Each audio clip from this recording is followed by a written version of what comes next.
Anak-anak, hari ini kita akan belajar materi sistem pernapasan pada manusia. Silahkan kalian buka buku paket halaman 15 sampai 20.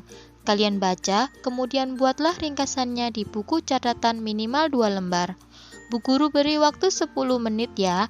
Nanti setelah itu kalian presentasi di depan untuk menyampaikan apa yang telah kalian pelajari tentang sistem pernapasan pada manusia. Loh, Bu, waktunya terlalu sedikit, Bu. Bu, saya tidak pandai membuat ringkasan. Boleh tidak kalau saya buat bentuk mind map? Kalau digambar saja, kemudian saya jelaskan di depan, boleh tidak, Bu? Bu, kalau nanti presentasinya dalam bentuk lagu, boleh tidak, Bu? Aduh, sudah. Kok jadi protes semua ini? Yang jadi gurunya siapa? Bu Sari apa kalian? Bu Sari! Nah, berarti kalian harus menurut pada apa yang Ibu katakan. Sudah, sekarang kalian mulai mengerjakan. Bu Guru tinggal ke kantor sebentar.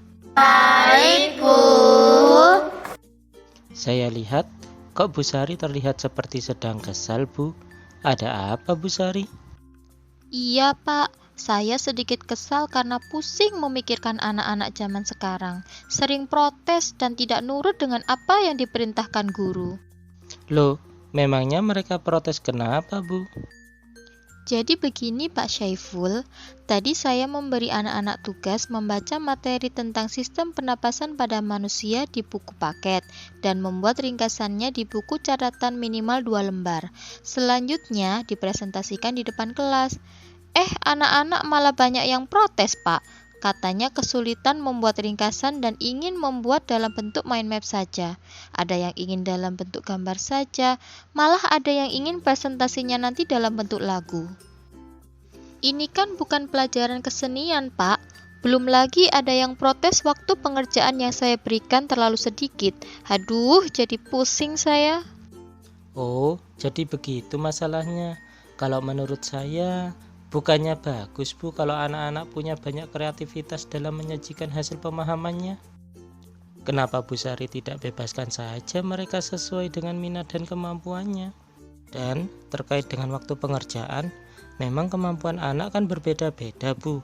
Kenapa Bu Sari tidak berikan kelonggaran waktu saja bagi anak-anak yang memang kemampuannya kurang? Loh, bagus dari mananya, Pak? Justru saya nanti yang bingung dengan penilaiannya, Pak, kalau hasil pekerjaan anak-anak bermacam-macam seperti ini. Kemudian, kalau saya beri kelonggaran waktu lagi, nanti materinya tidak selesai-selesai, Pak. Lagi pula, saya kan gurunya, Pak. Saya yang memimpin pembelajaran di kelas. Jadi sudah seharusnya anak-anak menuruti apa kata saya, Pak. Begini Bu Sari, menurut Ki Hajar Dewantara, pendidikan adalah suatu proses menuntun.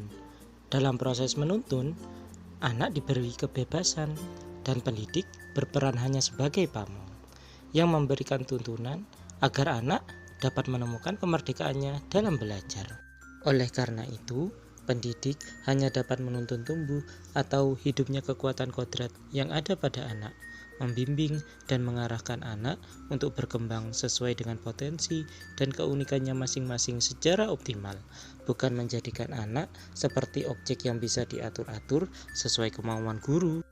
Ki Hajar Dewantara juga mengibaratkan guru sebagai seorang petani, dan anak-anak layaknya benih jagung yang akan disemai.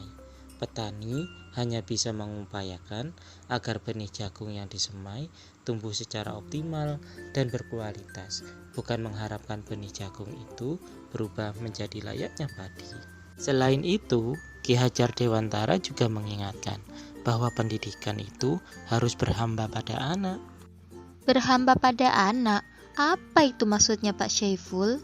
Maksudnya begini Bu Sari, berhamba pada anak artinya mementingkan kepentingan anak di atas segalanya. Sehingga orientasi pendidikan harus benar-benar dipusatkan untuk kepentingan murid, dan murid. Sebagai pendidik, kita harus bisa melayani dan memenuhi kebutuhan anak didik kita sesuai dengan minat dan kemampuannya dalam proses belajar. Kita tidak boleh memaksakan suatu hal kepada anak, karena seharusnya guru yang mengikuti kemauan anak, bukan anak yang mengikuti kemauan guru. Loh, kalau seperti itu, apa nanti anak-anak tidak menjadi seenaknya sendiri, Pak? Kalau menurut saya, justru sebaliknya, Bu. Anak-anak akan semakin termotivasi dan semangat untuk belajar, karena mereka bisa belajar sesuai dengan minat, bakat, dan gaya belajarnya masing-masing. Siswa akan lebih aktif karena menjadi subjek utama dalam proses pembelajaran, dan guru berperan sebagai fasilitator yang mendampingi dan melayani kebutuhan siswa agar bisa berkembang secara optimal. Guru bisa mendukung anak-anak agar aktif dalam pembelajaran dengan menerapkan pembelajaran yang variatif dan menyenangkan, belajar sambil bermain, membangun interaksi aktif dengan murid, dan pembiasaan baik untuk menumbuhkan budi pekerti peserta didik. Begitu ya Pak Syaiful. Lalu kalau saya beri kebebasan anak-anak untuk menyajikan hasil pemahamannya, nanti saya menilainya bagaimana Pak jika hasilnya berbeda-beda? Saya kan jadi pusing sendiri Pak nanti. Memang hal tersebut tidak mudah, Bu Sari. Tapi kita sebagai guru memang harus bisa lebih bersabar dan ikhlas dalam melayani anak-anak sesuai dengan trilogi Ki Hajar Dewantara, yakni ing ngarsa sung tulodo, ing madya mangunkarsa, tutwuri handayani. Jadi, Bu Sari siapkan saja rubrik penilaiannya sesuai dengan minat anak-anak. Saya yakin Bu Sari mampu, karena ini adalah salah satu ladang amal kita. Wah, terima kasih ya Pak Syaiful atas penjelasannya. Saya jadi merasa berdosa kepada anak-anak karena tidak menerapkan pendidikan yang berpihak pada mereka. Baiklah kalau begitu Pak, saya permisi kembali ke kelas dulu ya. Saya mau meralat tugas yang saya berikan tadi Pak. Mari Pak Syaiful. Ya, sama-sama Bu Sari. Silahkan. Anak-anak, terkait dengan tugas yang Bu Guru berikan tadi, silahkan kalian boleh menyajikan hasil pemahaman kalian sesuai dengan keinginan kalian. Boleh dalam bentuk ringkasan tertulis, mind map, gambar, lagu, atau yang lainnya.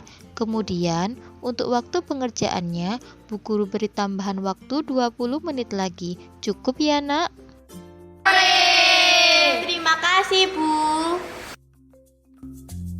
Jadi demikianlah teman-teman sistem pernapasan pada manusia. Wah, hebat sekali Raihan. Gambarnya juga bagus. Sekarang silahkan giliran Putri untuk presentasi. Saya akan mempresentasikan hasil pemahaman saya dalam bentuk lagu. Jika aku bernafas, ku menghirup oksigen, hembuskan CO2 dan juga uap air. Pertama masuk hidung, disaring rambut halus. Ada lendir, jaga kelembapan. Faring, laring, trakea, bronkus bercabang dua, menuju paru-paru yang dibungkus pleura. Terjadi bertukaran oksigen CO2. Alveolus itulah tempatnya. Wah, bagus sekali Putri lagunya. Terima kasih, Bu.